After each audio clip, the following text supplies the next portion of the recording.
Welcome back to episode of car talk. हमारी को ने हमारे से सवाल किया कि उनको एक घर मिल रहा है बैरियर टाउन के अंदर, और वो कह रहे हैं कि मुझे बड़े मुनासिब पैसों के अंदर मिल रहा है। घर 10 मरले के साथ लॉन भी है, और बट वो जो मुझे मिल रहा है इस वक्त वो 3 करोड़ के आसपास मिल रहा है। तो वो कह रहे हैं कि मुझे कोई ऐसा तरीका बता दें कि मैं उसको अच्छी तरह चेक कर लूँ कि उसमें कोई मसला ना हो। घर में ये ना हो कि मुझे सस्ता मिल जाए बट उसमें कोई मसला हो, कोई प्रॉब्लम्स हो, तो उसके बाद फिर मुझे वो जो फ़ायदा हो रहा है वो उल्टा नुकसान हो जाए। तो ये इस पर बात करते हैं।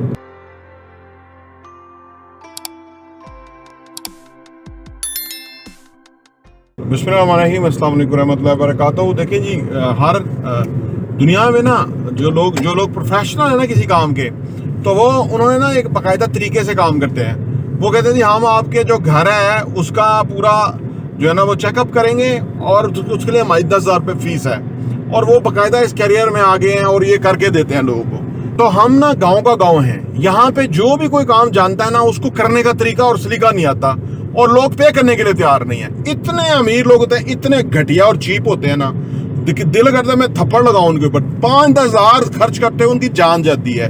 घटिया लोग होते हैं बेसिकली। अगले को उसकी मेहनत का मुआवजा उसको अदा करो। जहन्नमियों, तुम लोगों को अल्लाह ने पैसा दिया है, वो प्रोफेशनल है, उसने काम किया है, उसको अदा करो। ठीक है ना, चवल चलाक ना बनो तो बेहतर ही है, सही है। वरना आप अपने लेवल को गिरा रहे हो और लोगों को पता लग रहा है कि आप कितने घटिया हो। मैं तो ये समझता हूँ कि इस मुल्क के अंदर तभी तो कोई काम नहीं करता। एक तो नौकर पेशा मुलाजिम पेशा है, हराम का लूट का माल है। किसी को अगर मर भी रहा होगा उसको उसका जायज मुआवजा भी नहीं अदा करेंगे। पाकिस्तान में ये जो मैं इस पे मुझे गुस्सा इस चीज पे आ रहा है। हर काम के अंदर जो है ना यहाँ पे अबहाम और अबहाम है, रुकावट ही रुकावट है। यानी कोई काम ऐसे सीधे होते हैं कि भाई 2 + 2 4 है, यानी 2 + 2 3 है, 2 + 2 5 है, कभी कुछ है कभी कुछ है। तो अब मसला ये है, ये छोटे छोटे काम हैं। ये देखें, यहाँ एक नई अपॉर्चुनिटी क्रिएट हो जाती है, नया बिजनेस खुल जाता है, लेकिन लोग उसके लिए तैयार नहीं है। लोग समझते हैं जैसे हम कंस्ट्रक्शन को इस तरह जानते हैं। इस तरह एक बिल्डिंग बनाने वाला इस तरह नहीं जानता कंस्ट्रक्शन को। ये मिस्त्री जानता है, जो इस काम का हाथों से करने वाला है वो जानता है, फाउंडेशन की जो बेस है उसको जानता है, यानी एक सर्टेन टाइप का एक एक्सपर्ट जो है वो जानता है, तो वो जा कर सकता है। असल में आजकल है चीज़ें समझ लें टके टोकरी हुई हैं। तो जब बंदे को इस तरह मिल रही होती है चीज़ ना, तो वो उसके ऊपर समझता है शायद इसमें कोई गड़बड़ है। गड़बड़ नहीं होती, लोग फंसे हुए हैं। रिजीम चेंज करके जाने वाला चला गया, लोगों को रोना डाल गया, लोगों की चीज़ें डिवैल्यू हो गई, लोगों का काम तबाह हो गया। हाँ जी, लोग मर गए, लोगों के प्रॉफिट कट हो गए, सरिया कहाँ स्टील कहाँ से कहाँ चला गया, और वो जाके कब्र में छुप गया है, वो बाहर भी नहीं निकल पा रहा। यानी ये आलम है। अनफॉर्चुनेटली इस मुल्क को ऐसे लोग तबाह कर रहे हैं कि जिनको जहन्नम में बहुत नीचे होंगे वो इंशाल्लाह ताला। तो अर्ज करने का मतलब यह है कि ऐसे लोग मिल जाएंगे आपको, उनको पे कीजिए। उनको मैं आपको सिर्फ एक दिन जाने का 5 घंटे 8 घंटे क्या मैं आपको इतना मुआवजा पे करूँगा। वो 2,000 3,000 4,000 की दिहाड़ी लेता होगा, आप उसको डबल दें ताकि आपका 3 करोड़ का जो है ना फैसला वो सही हो जाए, क्योंकि उसने उस चीज़ को देखना है हर हवाले से। अच्छा, दूसरा, कोई ऐसी कंपनियां हम भी सर्च कर रहे हैं, कोई ऐसी कंपनी हो जिसके पास वो इक्विपमेंट हो कि जिससे वो लोड बेयरिंग, यानी वो जो लोड है ना उसके मुताबिक वो उसकी स्ट्रेंथ जान सके बिल्डिंग की वो क्या है। और अगर किसी के पास ऐसी कंपनी है तो वो हमें इनबॉक्स कीजिए या हमें उनका कोई डिटेल बताइए, सो दैट कि हम लोगों को शेयर करें। ऐसा भी नहीं है, ठीक है ना।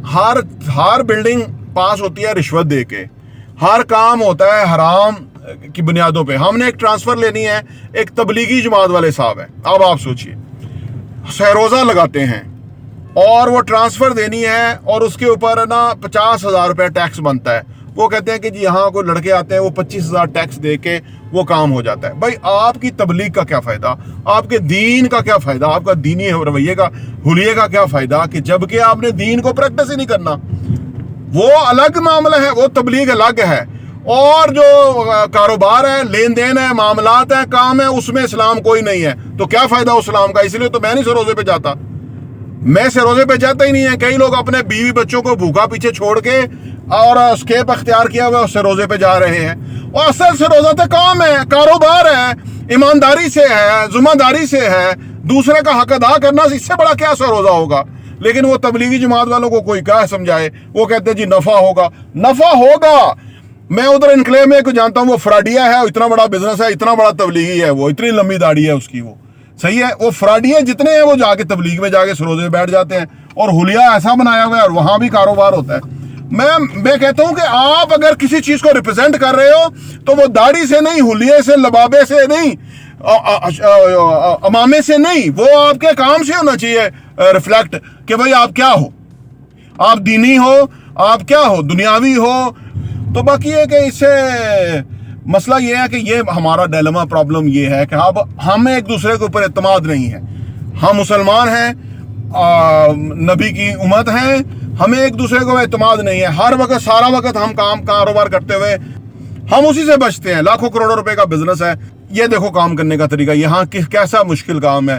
कोई कानून, कोई असूल, कोई कानून, कोई ज़ाब्ता, कोई इंसानियत, कोई चीज़ हो तो बंदा कहे यार हम वो वाला रास्ता अख्तियार कर लेंगे, इंसानियत वाला रास्ता अख्तियार कर लेंगे, मुसलमानियत वाला रास्ता अख्तियार कर लेंगे, ठीक है ना। कानून के तो हर चलो तीसरा, पांचवा, 10वां, 20वां हो फिर भी ठीक है, 129वां, तो ये तो कानून की आलम है। मसला ये है कि हम बेबसी है यहाँ पे। एक अल्लाह ताला माफ़ फरमाए, सिर्फ अजाब नहीं है वैसे, अदरवाइज अजाब ही है, क्योंकि कोई भी काम करने का ना तरीका है, ना सलीका है, ना ढंग है, ना ही उसमें कोई बंदा जो है ना वो कर सकते। तो ये जंग है, रोज़ हम लड़ते हैं। तो आपने अगर चेक कराना है तो उस बंदे को चेक कराएं, कोई बंदा ढूंढे, उसको पैसे दे दें, ठीक है ना। हो सकता है, ये भी हो सकता है आप उसको पैसे भी दें, वो सही चेक भी ना करे, दूसरे को दे दें, तीसरे को दे दें, जिस तरह भी है निज़ाम को चलाएं। दिस इज़ वेरी अनफॉर्चुनेटली मैं इस तरह की बात ऐसे करता नहीं हूँ, लेकिन मुझे अब 2-3-4 जगहों से ये म्यूज़िक फेस करना पड़ा, तो ये सारा मेरा जो है ना वेंट आउट इधर हो गया। तो मामला ये है, इसमें इस सारी सूरत हाल से हम शिकार रहते हैं। तो ये प्रॉब्लम है। प्रॉपर्टी रिव्यू देखने का बहुत बहुत शुक्रिया।